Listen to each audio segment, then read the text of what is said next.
Magandang gabi po sa inyong lahat.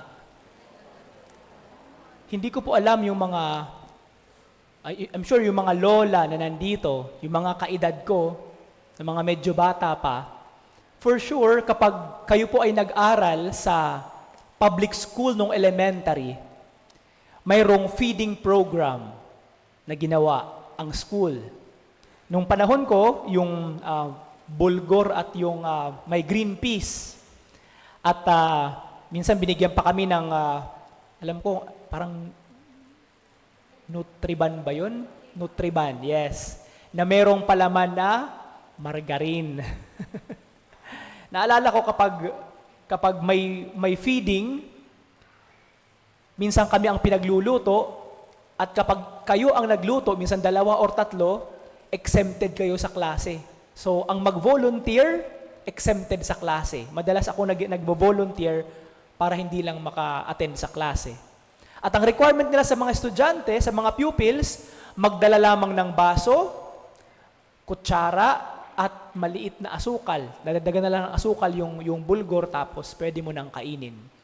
Ang dahilan nito dahil sa maraming mga pag-aaral o research, laging konektado ang kaalaman sa nutrisyon. Ibig sabihin, hindi ka matututo sa klase kung kumakalam ang iyong sikmura.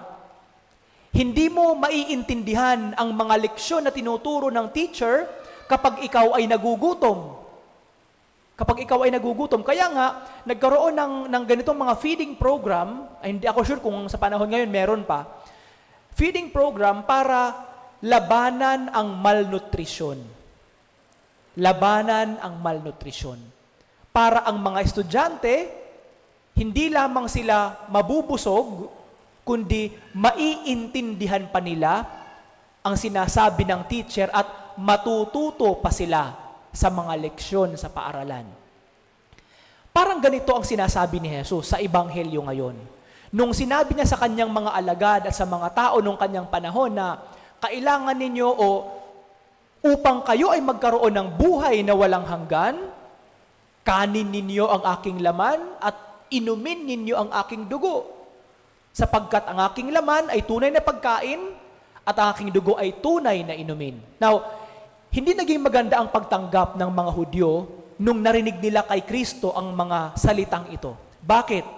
Dahil nung kanilang panahon, sa labas ng bayan ng Israel, maraming mga tribo ang mayroon pang mga cannibalistic instincts.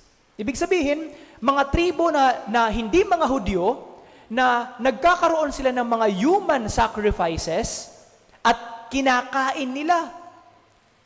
Minsan, ang puso ng tao, ang laman ng taong sinasakripisyo. Kaya para sa mga Hudyo, hindi katanggap-tanggap ang sinabi ni Jesus. Parang ginagawa silang mga cannibals. Kaya nga nagkaroon sila ng matinding diskusyon tungkol kay Jesus. Ang tanong nila, papaano ibibigay ng taong ito ang kanyang laman upang ating kanin? Papaano niya ibibigay ang kanyang dugo upang ating inumin? Isang malaking iskandalo para sa mga Hudyo ang mga sinabi ni Jesus. Pero kung ating palalalimin pa ang ating pag-intindi sa sinabi ni Jesus, para kay Jesus, ang kanyang pagdating dito sa lupa ay hindi lamang upang ipahayag ang mabuting balita sa mga tao, kundi ibinibigay niya ang kanyang sarili upang siya ay laging manahan sa katawan, sa puso, at sa isip ng mga tao na naniniwala at nananampalataya sa Kanya. At nangyayari ito sa loob ng banal na misa. Kapag tinatanggap natin ang banal na komunyon. Now, maraming mga tao ang nagsasabi na, papaano ito nagiging laman? Papaano ito nagiging dugo? Kapag kinakain natin, lasang tinapay lang naman ito. Actually, hindi na nga tayo umiinom ng alak sa loob ng banal na misa. Papaano sasabihin na ito ay laman ni Jesus? Sa tinatawag nating transubstantiation, sa ating pananampalatayang Kristiyano, ang tinapay at alak, during the consecration, kapag ginagano ng pare ang kanyang kamay, nagiging katawan at dugo ni Jesus. At hindi lamang simbolismo, nagiging totoong laman, nagiging totoong dugo sa katauhan ng tinapay at alak sa loob ng banal na misa. At ang iba naman na nagsasabi na, papaano ko paniniwalaan yan kung tinapay lang naman yan?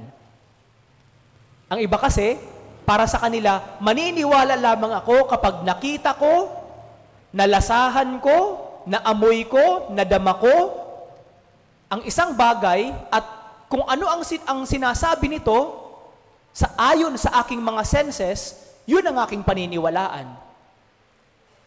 Nakikita nating tinapay, nalalasahan nating tinapay, naaamoy nating tinapay, tinapay lamang ito. Hindi ito katawan ng tao, hindi ito dugo ng tao.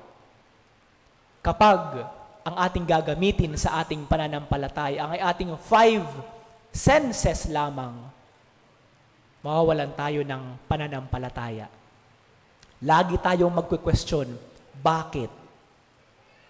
Pero para sa ating pananampalataya, hindi lamang natin tinitingnan o dinadama o nilalasahan ang mga bagay ayon sa ating pananampalataya, kundi ginagamit din natin ang ating puso.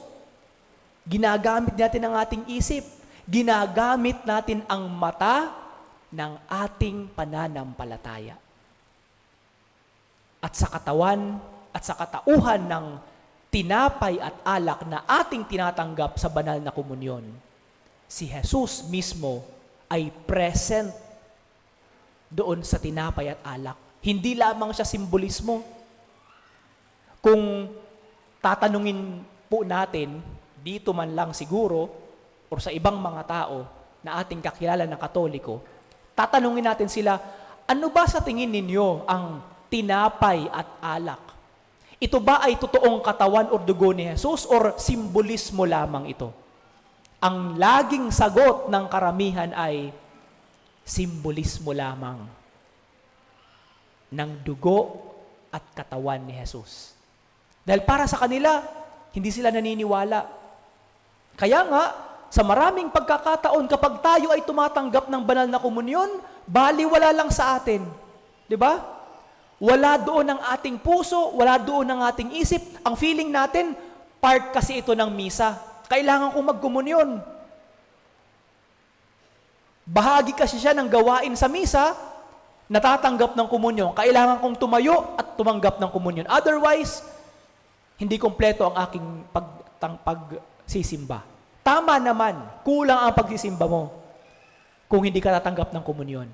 Pero, kung wala ka rin namang paniniwala sa tinatanggap mo na si Jesus ang nagiging bahagi ng iyong buhay at katawan, nawawalan ng saysay ang ating tinatanggap na komunyon. Kaya nga, sa maraming pagkakataon, kapag tayo ay nangungumunyon, sa ating pagkain ng ostya at pagbalik sa upuan, tayo po ay nagdadasal dapat.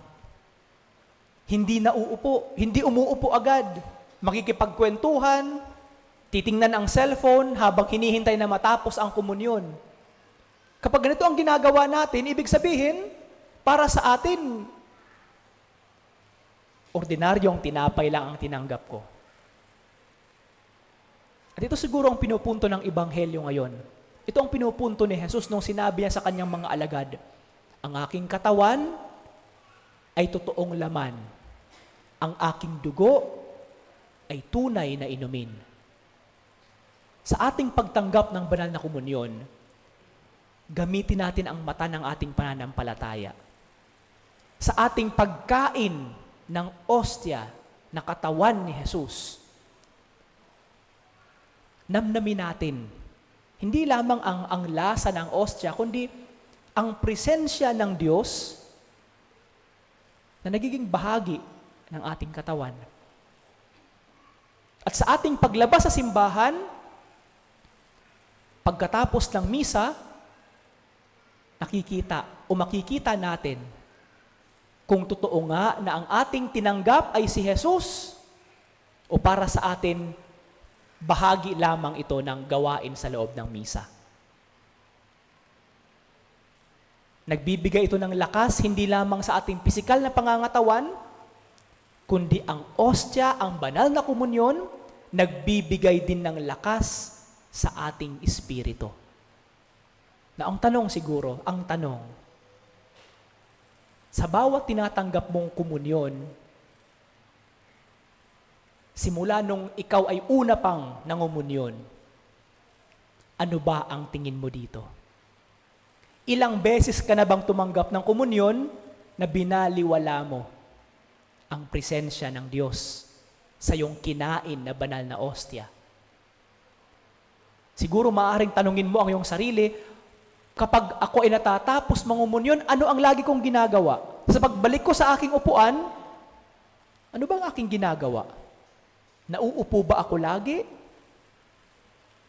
Hinahawakan ng aking cellphone? Tinitingnan kung ilang message mayroon ako? Sa aking pagtanggap ng banal na komunyon, naniniwala ba ako na ito ay totoong katawan at dugo ng aking Panginoong Hesus?